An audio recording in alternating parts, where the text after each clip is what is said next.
I'm Tish, and my husband and I have hired a car, and we're spending 3 weeks road tripping around Kyushu, Japan,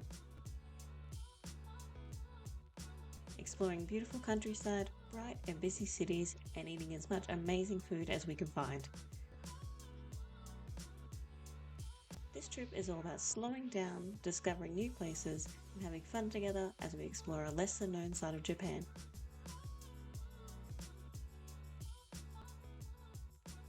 So make sure to like and subscribe and come along for the journey. Hello and welcome back to our Kyushu road trip. Today we are leaving Kumamoto, heading out to Kagoshima, well known for its volcano that I've forgotten the name of, but it erupts constantly, ash going everywhere. Big one on our list, a big part of the journey is visiting Kagoshima, so we're really looking forward to it.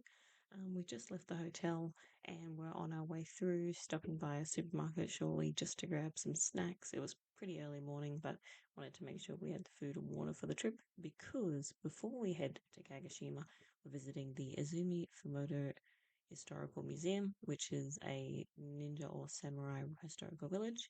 This is a knife shop that we visited. We must have brought about 7 knives on our trip. So I didn't go in, but my husband was in there. And here's our little buddy Kumamoto that we picked up from one of the truck stops for about $4. He definitely had to come home with us, and it's probably the favorite thing that I bought the whole time. Here he is wearing my sunglasses as we went in looking for a bear bell. We had to do a bit of Googling, very hard to find, and we didn't end up finding one at Daiso, but that's okay. We do find one eventually, but of course I had to record the supermarkets. The Japanese supermarkets are one of my favorite things about visiting, and this one was huge. And I had a lot of options for food, hot food, packaged stuff, chips, drinks, everything you could want, and drinks and stuff like that. And actually, there was a humongous aisle just dedicated to alcoholic drinks. Here it is, every Australian's dream aisle right here. So this is where we were looking forward to being, but not this time. We had to drive. So yes, going out to the historical museum. They have a number of houses that have been restored that were used by samurais or ninjas or something back way back in the day.